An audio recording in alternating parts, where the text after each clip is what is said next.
Hi everybody, welcome back for the final session of our conference today. To the final session of our conference focusing on community art and the announcement of our arts and craft competition winners. And for those that may have only just now joined us, we have been showcasing some of our art and craft competition entries throughout the 3 days in a start and ending slides, but you will get to see many more throughout this session. Our first speaker for this session is Claire Purcell, Executive Director at Meadow Arts. Claire has worked as a producer and events manager for over 20 years, including 10 years as artist manager for the International Hay Festival. She's done freelance contracts for Channel 4 TV, corporate relations and education departments, as well as the Green Man Festival and the Globe at Hay Arts Centre. She has been working with us on Beauty and Utility, a community arts project in Purcell. I'm going to hand over to you, Claire. Thank you very much. Hi, thank you. And thanks everybody for joining us on this last session and for listening in. Good to see everybody.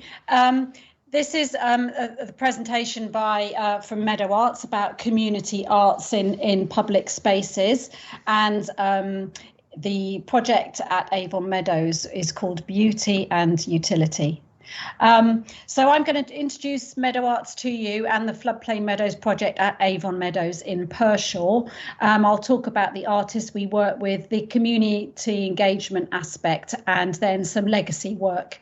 And I just put on this slide our meadowarts.org website address should anyone want to look us up after the talk.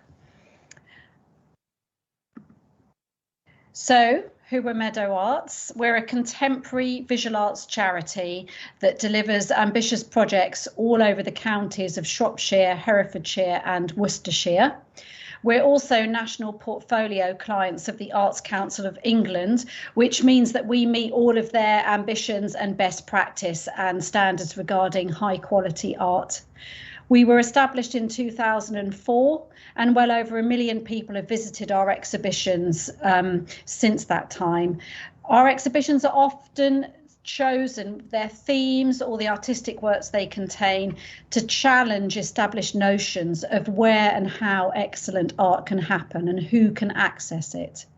And we're committed to delivering the highest quality work to diverse audiences and to people who may not normally engage in contemporary art, who might think of themselves as not arty.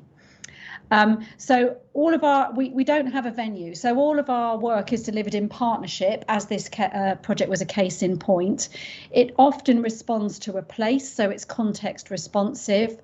We work to commission new works, but we also borrow existing works to make up exhibitions. And we have a rich education and engagement element to our work. The little picture here shows our current exhibition, which is at a National Trust property in Herefordshire called Croft Castle. And the theme there is aloneness. And this particular piece I adore. It's a floating rock. So you can see a beautiful pond there, which itself is rich in biodiversity, and a rock that just levitates above the water's surface. So the project at Avon Meadows in Purcell.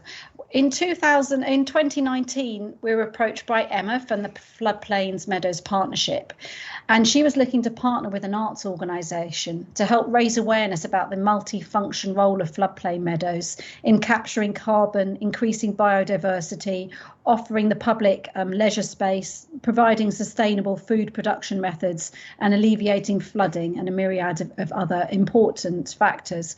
And Emma felt that an art project could help the public understand this multiple role of floodplains and raise awareness about them. So I think she literally Googled Meadows and arts and found Meadow Arts. And we looked at the map she sent of all the floodplain meadows across England, and we chose to work at Avon Meadows, Purcell, because that's in Worcestershire, which is part of our patch. So the next thing we did was go and visit the site, where we met Emma along with the local representative from Wychavon District Council, and there's a local friends group there called the Friends of Avon Meadows. So we met up with all of those people and then we planned our project. Avon Meadows itself is a beautiful site covering 24 acres. On one side it's bounded by the River Avon, and on the other side there's a large housing estate. There's well-established walkways between the housing estate and Purcell town, and when we were there, we could see that the surfaces were such that you could access the route with a wheelchair or with a pushchair. And so there were areas of the site that obviously got more foot traffic than others. It was also possible to find peaceful solitude there in the shadow of beautiful Purcell Abbey. And there was a great sense of history and nature, of open green space and overgrown wilderness. But as the district council showed us, there was also evidence of vandalism, where young people, possibly bored, were trying to set fire to the bird hides. One of the bird hides on our visit had been literally rolled over. So the district council wanted to talk to us about how we might use art to engage the young people in the site, teenagers, I'm meaning when I say young, and how they might learn about the site and therefore learn to love it and respect it, as well as working with those who already totally got the site. We were later on in the project, when the first lockdown came along, we were told that it was literally a lifeline. That 24 acres of beautiful open space provided a lifeline to people living in the area. So the project was a partnership with Meadow Arts, the Floodplain Meadows Partnership, Wychavon District Council and the Friends of Avon Meadows. So we had to come up with ideas that met everybody's aims about raising awareness of the site, and to try and engage young people, and to engage artists from our end who would get the project and get the site. So after some thought, we decided, rather than commissioning an artist to kind of plonk an artwork there, we needed to work with the community. That's what we would call an engagement-based project, to involve members of the community and our artist network of artists who are trained and have the right insurance and DBS checks to work in community groups situations. So our creative practitioner network has about 30 freelance artists from right across the region, and some of them have specialisms or particular interests, such as the environment, and others are just extremely adaptable in any sort of given group situation. So the initial plan had been to run very direct, physically on site in the space community workshops, where we would bring artists in to engage the community in the site. We sent out an artistic brief, and we selected 3 artists who responded to the brief, who all were able to get to Avon Meadows and had artistic practices that would work in large open air spaces. And then COVID came along, and all our plans had to be rejigged. So more of the actual engagement was delivered online, with the artists visiting Avon Meadows on their own, and we were less able to physically work there with groups. The artists that we worked with were Andrew Howe, who has an environmental science background, and he did the first part of the year from January to March. Then Melanie Woodhead. She has a lovely Instagram feed.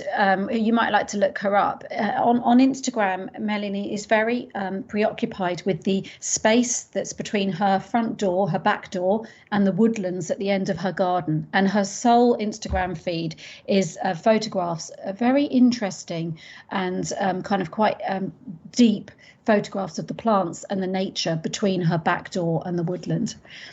And then so Melanie did that kind of middle period when winter kind of begins to bloom into spring. And then Kate Raggett came along at the end to do the really beautiful period, the June, July, just before the hay cut, when the meadows are looking at their absolute best. And Kate Raggett's artwork I love. I find them very unique. She does large landscape artworks that are very much based in the physical place of the site, and she uses natural materials such as sheep's wool in place of paint or ink. So she uses natural materials to colour in the artworks. So looking in a little bit more detail at what Andrew did. So he's an artist and an environmental scientist with over 30 years experience as a civil engineer and environmental consultant, working on a lot of projects, but including water management. And then he'd also gone on to have a degree in creative arts. Yeah, so this picture shows Andrew in his studio in Shrewsbury making paper. So he visited Avon Meadows quite a few times between January and March, and he collected plant materials to make the paper and then other plant materials to dye the paper. And he filmed a workshop from his studio about how to make and dye homemade paper. So you can see the picture on the left. Beautiful. It shows a whole colour palette of handmade papers coloured using plant dyes.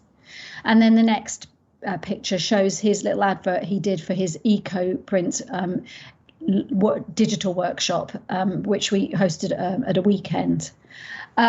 So for Andrew, he was particularly interested in the independent relationship between humans and the kind of wildlife that exists at Avon Meadows.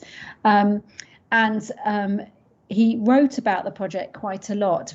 He did 3 website blog posts, which were featured by Meadow Arts and the Friends of Avon Meadows, and also the Floodplain Meadows Partnership. And so that brought the project a bit of wider recognition. And after collecting the plants and berries and soil and other materials at the Avon Meadows site, he used reeds and silver birch to make the paper.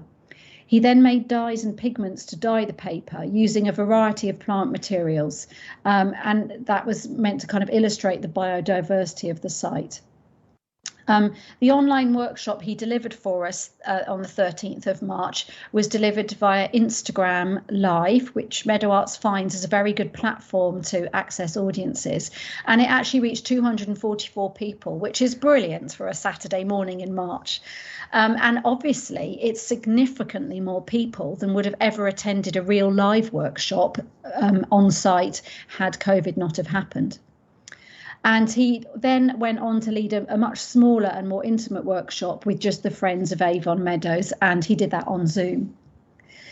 The artwork he made in the end, I just think is really wonderful. Here's a picture of it. It consists of 3 panels and in total measures 1.5 meters by 3/4 meter. It's called The River's Breathing. And it relates to themes of flooding and the floodplain meadows' role in natural flood alleviation.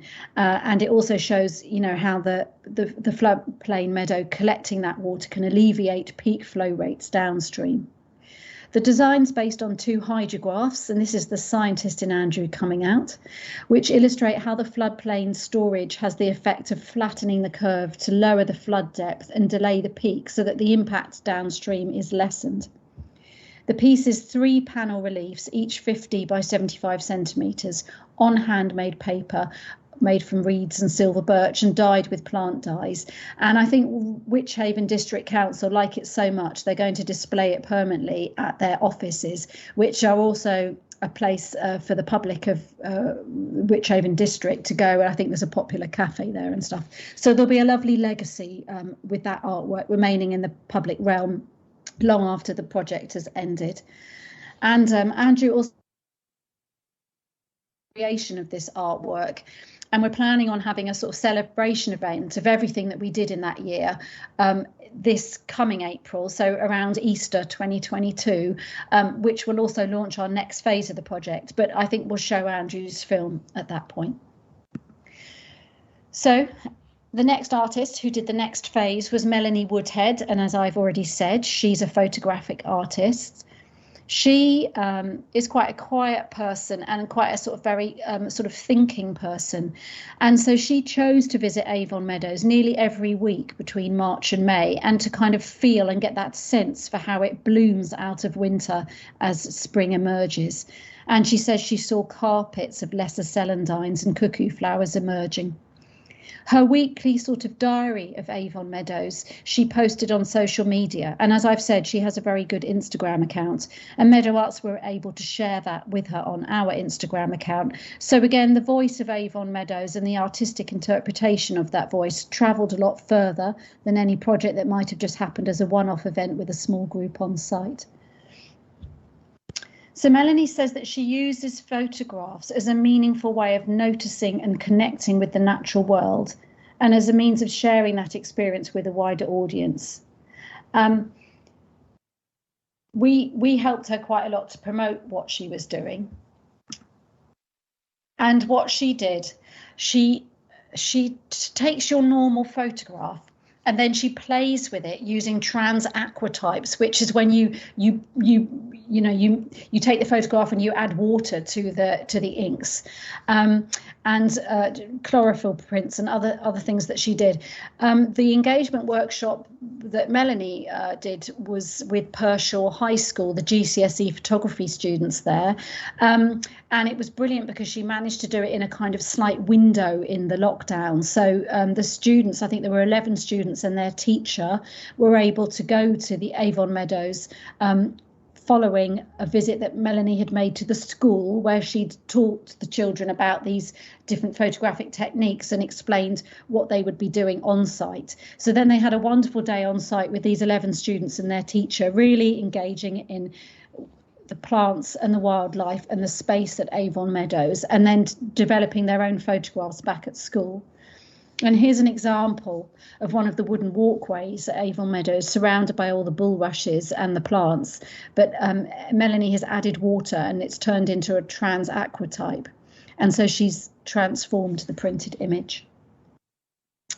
So whereas Melanie works in quite small, close-up, sort of intimate ways, our final artist, Kate Raggett, is completely the opposite. Kate works on large scale. She describes herself as an environmental artist, making earthwork drawings using natural found materials. They're always temporary and they're always site specific, and they're made in direct response to the rhythms and the patterns of the land where they're made. I've just put Kate's website up there, kateraggett.com. You'll see some amazing pieces she's made over the years. So in this instance, you can see a group there on an area of strimmed land. So the groundsman at Wychavon District Council kindly strimmed a bit of the meadow for us. This was just before the hay cut. So when Melanie arrived with a group from the community, the area was strimmed right back.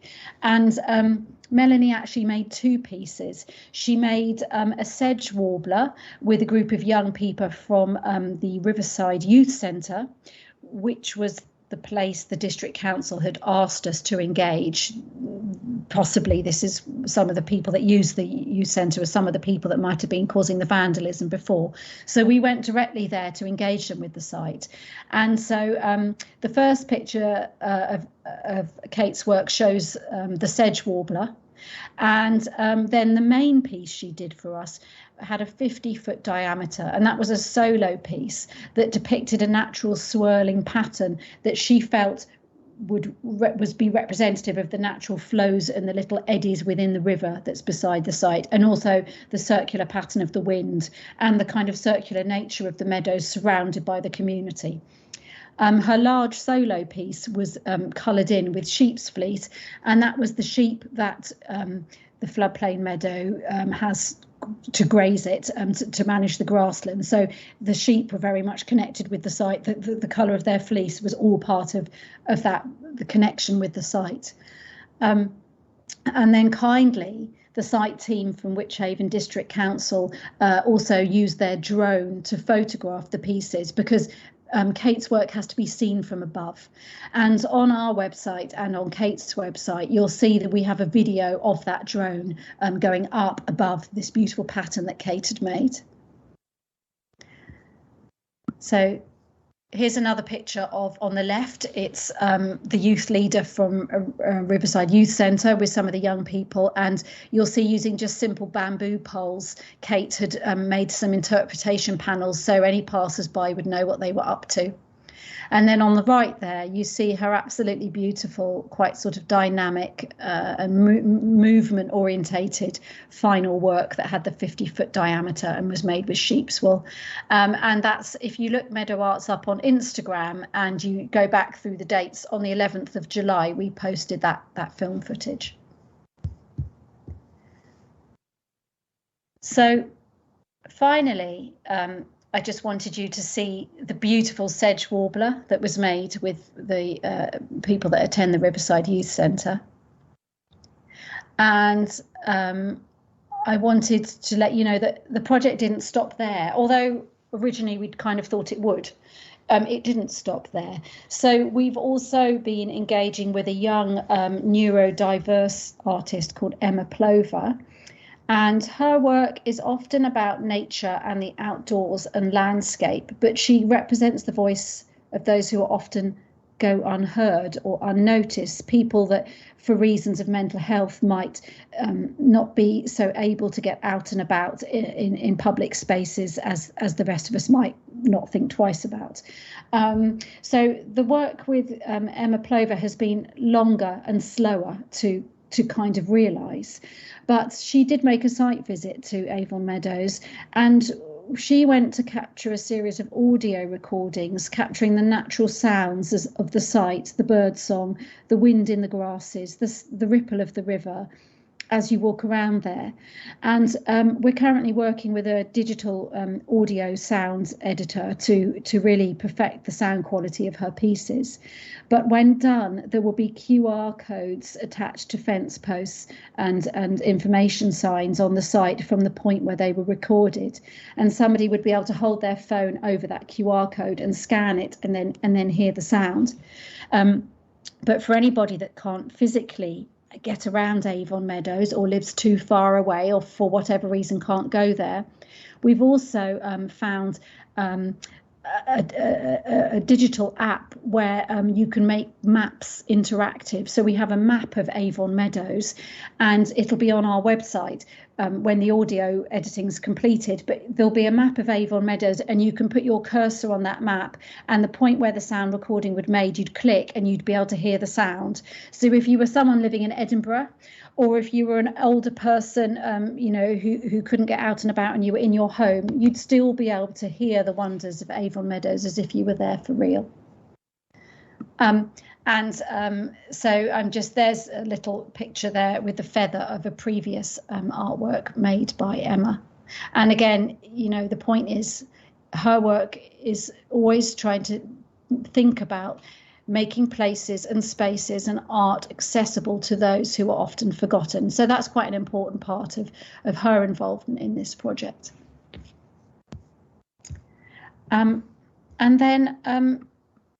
We also are working longer term with the group of young people at the Riverside Youth Centre. So this is why we're planning on coming back in April 2022 and launching a next phase of the project, because we've started to go to the youth centre more often, and we're fundraising separately to work with them on a longer term project that works with the young people to think about the place where they live, what they like about it, what they don't like about it, and to think about what the area could offer them that perhaps is underexplored. And the Floodplain Meadow will be very much part of that creative process. We're just beginning with this group, and the first thing we've done is we took them to that exhibition I mentioned at the beginning of my talk. We took them to Croft Castle, the National Trust property in Herefordshire, to our All Alone exhibition. And my colleague, who is our engagement manager, just said it was hilarious. They were so rowdy compared to your normal National Trust group, but the kids absolutely loved ripping round that valley and looking at all the artworks that were hidden in the woodlands, or that levitating rock that hovers above the fish pool. And so in doing that, we've showed the group this is what art in open spaces can mean, can do, can make you think about. We hope it makes you think about art in a very different way. We hope it makes you think about Avon Meadows and how you can connect with it and have fun there and express yourselves there, but also express what the meadows mean to you and how you can connect with places and spaces around you in a positive way. And so that's been the Meadow Art's involvement in this project, and it's been a really great experience, and we hope to carry on long beyond the actual period of the initial programme. Thanks, Emma. That's me. That's fantastic. Thank you very much, Claire. It's a lovely summary of what we have found has been a really interesting and different project for us to be involved with. I really hope that we can carry on the relationship that is developing, and I love just the range of stuff that Claire has just talked about there. So there's a bit of time for questions. Has anybody got any questions for Claire? If you have, put your hand up virtually, and you'll be unmuted and you can ask your question. While I'm waiting to see if anyone wants to ask a question, Claire, Katrina and Kevin have asked in the chat, can you give them the link to the app that you mentioned? Yeah, yes, my colleague has it, not me, but it's called Mapbox. Mapbox. Mm-hmm. So Okay. just Google Mapbox. Great, thank you. Is there anyone, Olivia, is there anyone else in the chat? Anything else from the chat, or is there anyone else who wants to ask any questions? I haven't seen any. No. I think everyone's just overwhelmed. That's very polite. Thank you. No, you've had some lovely comments. Everyone's saying it's just very creative and really inspiring. Oh, fab. It is. They were lovely. Good. Well, you know, we're here all the time. Come and find us. It's meadowarts.org. Claire has made a comment in the chat, Claire Cornish, that she finds it quite difficult to think of engaging art events for Meadows. Any tips? Not to put you on the spot. Well, I suppose, yeah, I do hear that. You know, in a way, it needs to start with the artists because they're the creative people, and that's really what we felt. And often, if you take an artist to an amazing landscape, they just respond. They can't help it. So then you think, well, there we are. That's great. Now we need to think about what groups in the community would enjoy doing that kind of thing. And so you kind of put the two together, and it kind of happens. I think you just have to be mindful about your budget and your time frame, and also being inclusive, which Meadow Arts is very important these days. But whilst it's very easy to find groups that are at the tip of your tongue, who are you forgetting when you do that? And so that's why this project has so many different versions. Yeah, I think starting with the artists, and that's something that I have learned through working with you, is that you go to them and put them in the landscape and then let them do that completely. Stuff. And when we get feedback from artists, it nearly always says, what I loved about Meadow Arts were there were no boundaries. They never said, we want you to do this. They just said, feel it, see what you think, come back to us. Of course. It just makes sense when you think of it like that. Yeah. Okay, well, that's a really good tip, I think, and hopefully there'll be some people on the call who'll take that away and start having a go. Mm-hmm. But I think we'll probably wrap up there in that case, because we'll move on to our next session. But thanks ever so much, Claire, for thank you for that. Really good, lovely. Cool. Okay, bye. Bye.